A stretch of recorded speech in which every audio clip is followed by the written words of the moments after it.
Hello and welcome to The Budget Mouse, a podcast that will help you have an incredible Walt Disney World vacation, even if you're on a shoestring budget.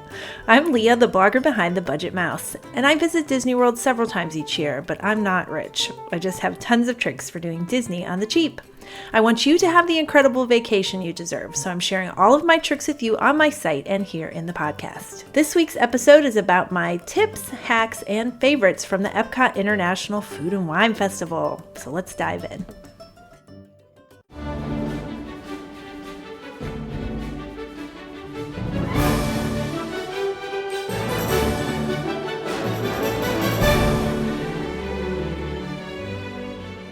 Welcome again, everyone, to episode 22, and this week's episode is about my favorite event at Walt Disney World, and that is the Epcot International Food and Wine Festival.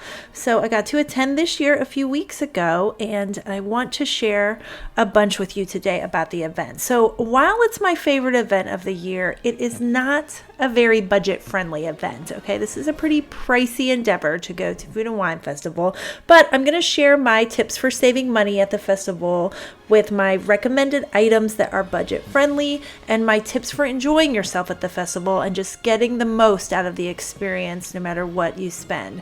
The first thing I need to say about the festival, it's not just for foodies.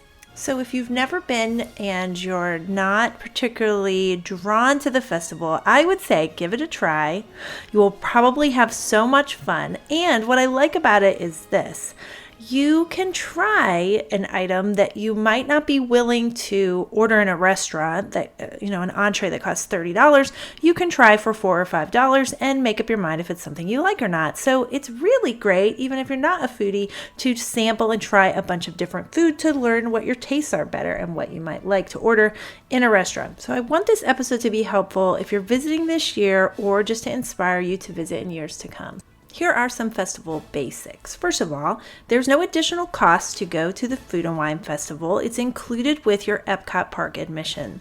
So if you're already planning a visit in the fall, you're going to find a lot going on at Epcot this time of year. The festival's held every year from about the 1st of September through Veterans Day weekend, which I believe is November 12th. The festival goes through November 12th this year. I think when we started going to the festival, it didn't start until the end of September, so it does seem to be increasing in length as the years go by, but I can't see it really starting much earlier than September 1st, but you never know. So the festival consists of many things, but I'm going to tell you the main parts of it. Around Epcot, there are marketplace booths set up at which you can buy sample-sized portions of food and drink. The samples of food are generally between $3 and $8, and the drinks will be a little bit more than that. That is the main feature of the festival, and that's what most people experience when they go to the festival. Now, like everything at Disney, there's all these layers of the onion, so you can go much more deeper into things at the festival. The next thing that most people probably would experience are nighttime concerts that are part of the festival. So every night, there's 3 nightly performances at the American Gardens Theater that's in front of the American Adventure Pavilion in Epcot.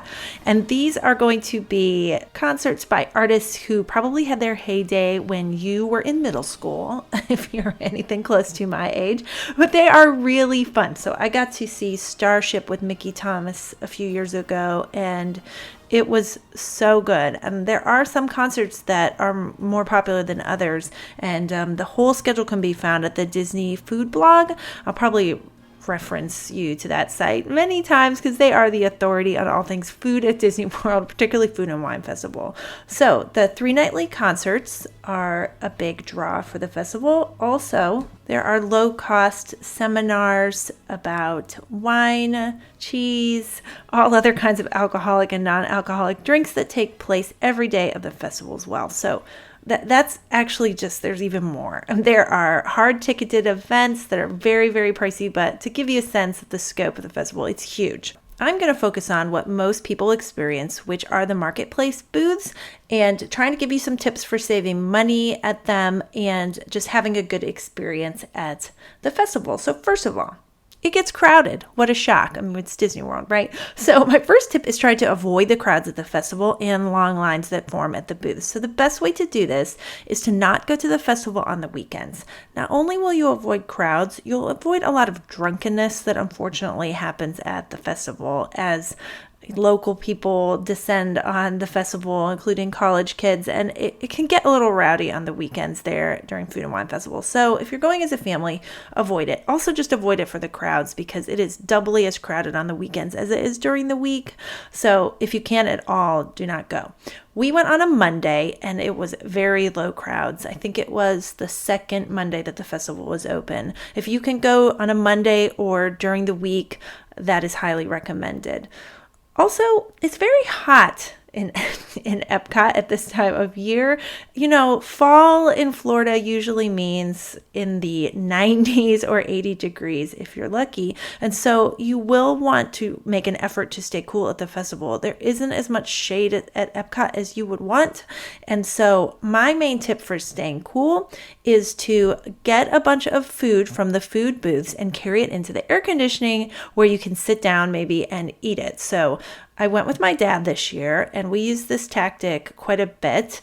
We found some great places to sit in interventions in Future World, and I just ran out to the booths and got a few things as much as I could carry and brought it back, and we kind of camped out there and were able to eat at a lot because there are 10 booths now that are in Future World.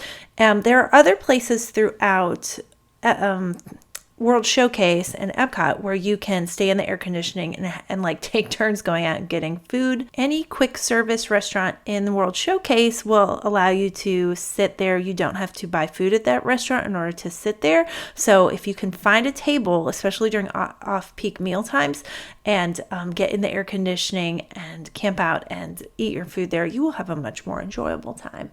My next tip is to pick out some can't miss items before you go. It is a huge festival. There are over 30 booths with many items at each booth. And if you don't make some kind of game plan before you go, you're going to have the unfortunate thing happen of you try a bunch of food that may or may not be that good and you fill up on it and then you don't get to try some of the great food. So it does pay to do a little bit of research before you go. And I'm going to try and help you with this by giving you some guidance about what you know is the best and can't be missed at the festival. Now, the best way to save money at the festival, it only applies if you're staying on Disney property and you have a dining plan. Now, we got a dining plan for the express purpose of using the snack credits from the dining plan at Food and Wine Festival. You can tell I'm hardcore, right?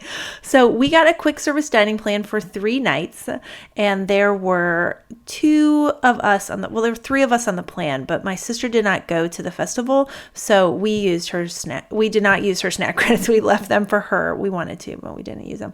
But we had 12 snack credits to use at the festival. Now, the way the snack credits work is you can use them for any food item or drink at the festival that is non-alcoholic. So some of the food items at the festival are $8 and up. And when you pay for the dining plan, generally you're going to pay somewhere between $3 and $5 for a snack credit. Now, kids snack credits are worth the same at the festival as adult snack credits. And this is kind of like advanced Disney hacking, but if you can save all of your kids snack credits on your dining plan, you'll get even more value out of them than you will adult credits because you end up paying a little bit less for kids snack credits, even though they're worth the same thing. They're worth a snack. So the best way to save at the festival is definitely to use snack credits for the more expensive items. And if you have a limited amount, you can pay cash for the less expensive things. I was behind this woman in line, and every time you scan your Magic Band to use a credit, the person will tell you, you have so many snack credits left. And she went to use a few, and they said, you have 35 snack credits left. And I was like, oh my God, what is going on? So either they're staying for a really long time or they're there with a big group, but they were rich in snack credits. Another thing you can do to save some money is to use gift cards at Food and Wine Festival. So getting discount gift cards before your trip is one of my go-to ways to save a little bit of money. You can regularly get them at 5% off at Target if you have a red card, and there's lots of other ways to get discounted Disney gift cards. I will try to remember to link to my post about getting discounted Disney gift cards in the show notes, so you can check that out if you don't have a go-to strategy already. But you can pay for anything at Food and Wine Festival with a gift card, and that includes alcohol. Now, we were paying for a lot of our other items with gift cards that we earned through something called Service Your Way. It's available at all Disney resorts, and it is basically declining daily housekeeping during your stay. You can get towels and trash, whatever you need, by just calling, but they will not come in and make up your bed and clean your room every day. And in exchange for giving up housekeeping, you will get a $10 per night gift card for your stay minus one night. So if you're staying 5 nights, you'll get a $40 gift card. Now, we were in separate rooms, so we each opted out of housekeeping. So we had $60 to spend at Food and Wine Festival. So between our snack credits and those gift cards, we had plenty to spend at Food and Wine, and we didn't end up paying for much out of pocket at all. I think I might have spent $6 out of pocket. So that was a really nice thing to take advantage of while we were there. Another tip to stretch your food budget is to share. So the portions vary in size from pretty small to surprisingly big for what you pay. And it's really great if you can go to Food and Wine Festival with a small group of people where you can each try the dish and therefore not waste any of the food. And that will just stretch your budget and let you try more and more things. And so my last general tip is to just be adventurous and try new things. Like I already mentioned, you often don't get a chance to you often have to commit to an item as an entree at a table service restaurant at Disney World or even quick service. And this is your chance to try something that you probably wouldn't order on the menu, but that you are curious about and you might like. So I have gone outside my comfort zones many times at Food and Wine, and I'm almost always pleasantly surprised. So let's move on to my recommended items at the festival. So I have my handy festival passport in my hands right now, and you can get that free at the Food and Wine Festival pretty much everywhere around Epcot. And it's a little kind of pocket-sized book, and it has a list of every item that's at the booths. So I'm going to go through the festival passport and kind of give you my thoughts on the booths and highlight some of my favorite items and some of the things that are really good value for the money. And I'm also going to tell you some things to avoid because there are definitely some not that good items. And of course, the caveat is this is all in my opinion. Like there's definitely things that some people love that I think are gross and vice versa. I'm sure that some of the things I like, people would turn their nose up at. So this is just, to my tastes and my liking, what I found the best. So new this year is the Shimmering Sips Mimosa Bar. That's located in the Festival Center, which is in Future World. Every year Food and Wine seems to kind of creep into Future World more and more. It used to just be on World Showcase, and now it's like all over Future World, which is fine by me. I love it. So the notable thing about the Mimosa Bar is that it opens at 9 a.m. when the park opens. So, if you just want to get your mimosa on a little earlier, and most of the other booths open at 11 a.m., now you know where to go. So the mimosas are $6 each, and I tried the tropical mimosa, and it was good, but it wasn't great. I wouldn't have it again. I did see people having a blood orange mimosa that looked amazing, so you might want to give that a try. Craft Drafts has also moved into the Festival Center. So as I said, there are 10 booths now in Future World, and I'm going to tell you some of the things we really liked there and what we didn't. So first of all, my new favorite thing at Food and Wine is the Light Lab. And I know this has been around, it's either the second or third year for the Light Lab, but I had never been before. It's inside Innoventions West near Club Cool, which is where you can get samples of the sodas from around the world. And it's really unassuming. It looks just like a door in the wall, but it's almost like it's a secret club. And when you walk inside, there's like music blasting, there's black lights. It is so much fun. I don't want to give it away too much, but just say, do not skip it like I foolishly did last year. Go in and at least absorb the atmosphere. Now, they have kind of glowing beverages there, and we had a flight of freezes, which were slushies essentially, and they were 3 different colors, and they were glowing, and I could not figure out at first how they were glowing. Like, what is going on with these? Well, there's actually a glow cube in the bottom of each of them. Now, glow cubes are commonly found in alcoholic drinks at Disney bars and lounges, but these were non-alcoholic, and you got 3 glow cubes in the flight, and it was $7 or 1 snack credit, which we used a snack credit for this, and you get to take the glow cubes home with you. I'm going to pass on a secret that a server shared with us at a Flying Fish one time. It was Bob from Ohio. If you're ever listening, Bob, thank you for this tip. It was great. It was to put the glow cubes in the bath with your kid and turn the lights off. Stay in the room, of course. Don't leave your kids alone in the bath, but it's very entertaining.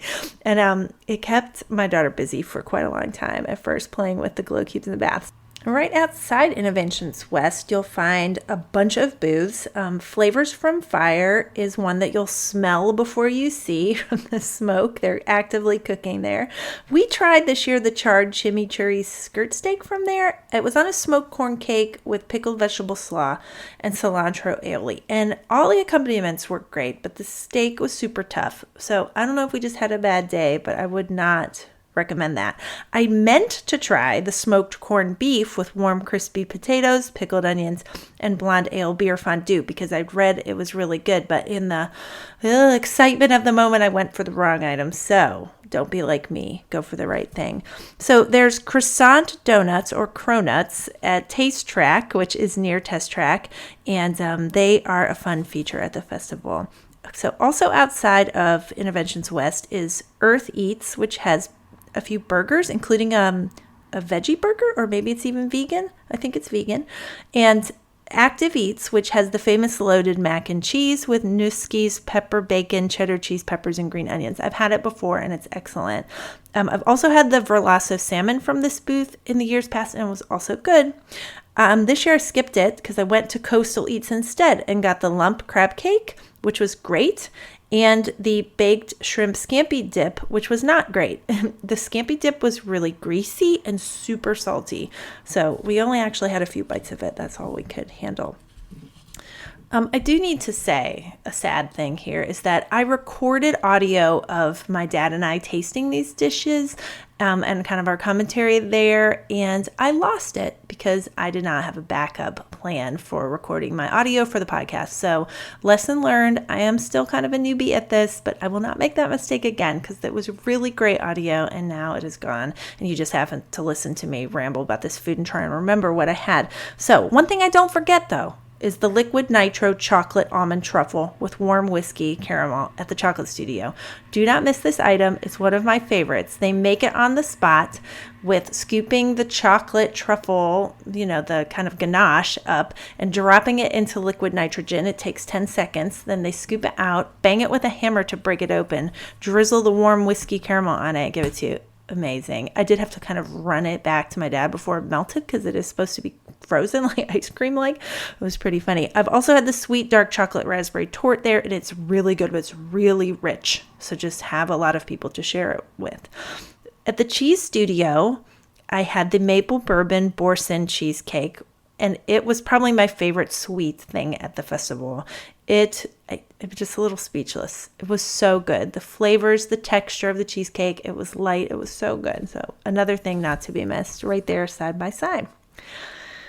So I meant to try the butternut squash ravioli at the Wine and Dine Studio, and I forgot because I was, already getting hot and could barely focus. But something we did try was this creamy spinach and artichoke dip at the Almond Orchard that looked pretty good, and it was actually really good. We were surprised by it. So this was a great value item. I believe it was $5, and it was a huge portion. Like you could have shared it as an appetizer portion with 3 or 4 people, and everyone would have had plenty. So that is a great value item at the festival that's going to go a long way.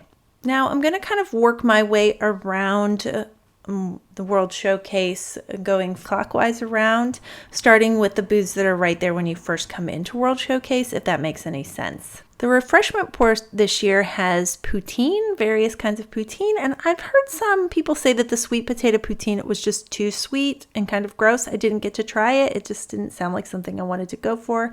But New Zealand and Australia are 2 booths that are right there as well, and they're just not my favorite booths. Well, this year we tried the seared venison sausage, and it was okay. I mean, we eat a lot of venison at home, so it's nothing new to me, but it just wasn't very memorable.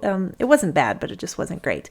I feel the same way about the grilled sweet and spicy bushberry shrimp that's at Australia, and it's just like, it's okay, but it kind of tastes like sweet and sour. It's not that great or impressive to me when there's so many other really good things to have. One of those things would be the Kahlua pork slider. That's an annual favorite at the Hawaii booth. It has sweet and sour Dole pineapple chutney and spicy mayonnaise, and it is excellent. It's not a huge portion, but I think it's only $5. Something I really loved this year, I'm a big empanada fan, and so my standards are high. I tried the Ropa Vieja empanada at Islands of the Caribbean, and it was fantastic. I mean, this crust was so delicious. It was so buttery. It was excellent. And then the Ropa Vieja is like a slow cooked, it's either beef or pork, and this was beef, and it was really good.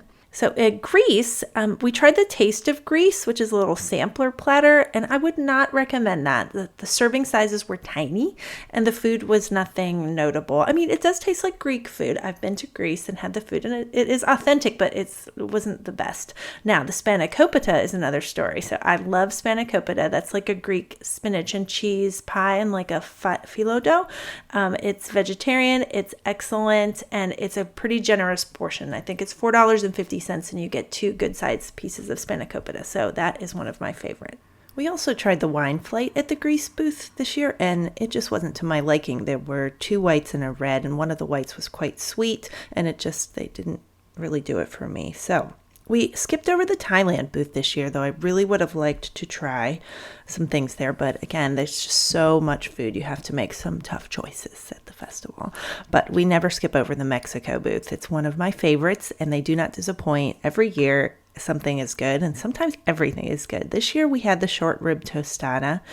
It was beef short rib, black bean, salsa verde, and spring onion. It was excellent, really delicious meat, and all of the toppings were great too. My favorite at the China booth is the black pepper shrimp with garlic noodles. It's a pretty generous portion, and last year I think it was $5, and they really upped the price this year to $6.75. They're probably losing money on it because it was a big serving for $5. So I love the flavors. It is a little spicy, but there's a lot of shrimp on it usually, and plenty to share between a few people. And my friend Kristen from Resales DVC met up with us there, and she tried the, I don't know how to say it, yen pancake with beef. And while the beef was delicious, the pancake had a weird situation. It was really, I think it's meant to be this way, but really like stretchy and hard to bite and tear. And so we just weren't a big fan, but the beef was excellent. So I'm going to skip over a bunch of booths right now where I have had good things from before, but that we, in the name of time, just did not get to. So I'm skipping over India, Africa, Germany, and Spain. And my favorites, some quick highlights from those. The dips at India, the warm Indian bread with a variety of dips is a great thing to try, where you get to try a bunch of things in one. And they're similar to the dips at Sanaa, if you've ever been there at Animal Kingdom Lodge. Also, the roast bratwurst at Germany is always a hit, though I would avoid the pasta gratin with ham, onions, and cheese, which has not, the quality isn't very good sometimes there with that. And then in Spain, the paella, if you've never had a paella, then that's a great opportunity to try it for a few dollars because it can be quite expensive in restaurants. So we headed to Italy because Italy is usually the most expensive booth. For whatever reason, the items are priced high there. And I had snack credits to burn, so we went there. We tried 2 things, the fritto misto and the mezzi rigatoni. And so the fritto misto is basically fried items. It's usually an appetizer on a high-end Italian restaurant's menu. So it's crispy shrimp, zucchini, and sweet potatoes with a spicy sauce kind of drizzled over. And while it was good, it was not worth the, I believe it's $7 or $8 that they're charging for it. It wasn't that big of a portion. And it was really just like fried zucchini and fried shrimp and fried sweet potatoes, like sweet potato fries, essentially. So I would avoid that one. But the mezzi rigatoni was a surprise hit. It was vodka sauce, crispy pancetta, and Parmesan cheese over some rigatoni. And wow, the flavors were really good. The portion was not huge, but I would say if you have a snack credit, definitely get it. But I think it's $7 out of pocket. I would not get it out of pocket, but or do as a splurge, but it was very, very good flavor. Next up is the America booth, and everything is usually good there. This year there's a lobster roll, as in every year, and that is a great use of a snack credit. I believe it's $8, but you can get it with a snack credit. The meat dish, whatever else is there, is always good. It's brisket. It's usually brisket. And then the carrot cake is on many best of the fest lists because it is delicious. Okay, hang with me. There's 7 booths left, and these are all booths that are always at the festival every year. And what's interesting is the dishes will change up every year, but usually there's a common theme to them. Like there's always a beef dish at France, and it's usually a beef bourguignon, but this year it is not. It was a beer braised beef with bacon, onion, and mashed potatoes. So there's usually a theme and they mix it up a little bit. So in Japan, I really wanted to try the teriyaki chicken bun, but we just ran out of time. And the sushi is always good in Japan. I also wanted to try the hummus fries in Morocco, but as you can tell, we did not get all the way around to these booths this time, but that I've heard is very, very good. In Belgium, I have mixed feelings. So I really like the Belgian waffle with warm chocolate ganache and whipped cream, but I've tried the beer braised beef, and it's like beef stew on top of a waffle. And so you know what happens. The waffle gets super soggy and ugh. So not recommended. In Brazil, I also have mixed feelings. So people rave about the crispy pork belly with black beans, tomato, and onion. When I've had it, it was mostly fat and it wasn't good. So I guess your mileage may vary with that one. Also mixed feelings about the Brazilian cheese bread. The first time I had it, I was like, oh, this is pretty good. And then the next time I was like, this is just chewy cheese bread. Ugh, I didn't really like it. So again, maybe I had a bad batch, or maybe my feelings changed about it. I splurged and got a fancy drink in France this year, and it was the Saint Germain Sparkling Kir, which is a sparkling wine with elderflower liqueur, and it was $8.50, and wow, it was worth every penny. It was delicious. They always have a really high-end, nice red wine in the France booth as well, and this year it was a Cabernet from Bordeaux, and my dad had it, and it was great. So it's a great way to try a high-end red wine without having to pay for even a glass or a bottle, but get to have the experience of, because I think it's $6, but I think, a bottle in a restaurant would be over $50. So a great way to try it. Ireland booth is always good. It's one of my favorites. They have a warm Irish cheddar cheese and stout dip with Irish brown bread that is just off the charts. And the dessert there is always the same, a warm chocolate pudding with Irish cream liqueur custard, like a Bailey's custard. It's so good. One of my favorites. We were too full to have it this year, but last booth, and one of a perennial favorite at the festival, is the Canada booth. So they have 2 items that are found on the Le Cellier menu, which is the table service restaurant there in the Canada Pavilion. It's very popular. And it's the Canadian cheddar cheese and bacon soup served with a pretzel roll, and the Le Cellier wild mushroom beef filet mignon with the truffle butter sauce. And they're both excellent items. Now, the cheddar cheese soup is one of my favorites, but this year it was like very, very thick. It had lost some of its water, and it was gross to me. And it's the first year I've ever had a bad time with the cheddar cheese soup, but hopefully you'll get it on a good day when it's excellent. And I have a recipe for that I make at home, and it's almost an exact replica. So I'm going to get that up on the blog because I know some of you would probably love to make it at home. And the filet this year was excellent. I've also had kind of not that good filet from, like, I would not want to pay this much for this filet in a restaurant, but this year was incredible.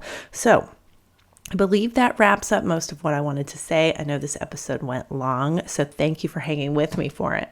If you like the show, I'd love it if you take a second to rate or review it in iTunes, because it just helps people find the show more. And even better, you could recommend it to a friend. That's the way most people still learn about podcasts. So you can always find me at thebudgetmouse.com, thefrugalsouth.com. I'm on Instagram as The Budget Mouse, or the best thing is to join our free private Facebook group. Just search for The Budget Mouse on Facebook, ask to join, and I will add you. So thanks again for listening, and have a magical day.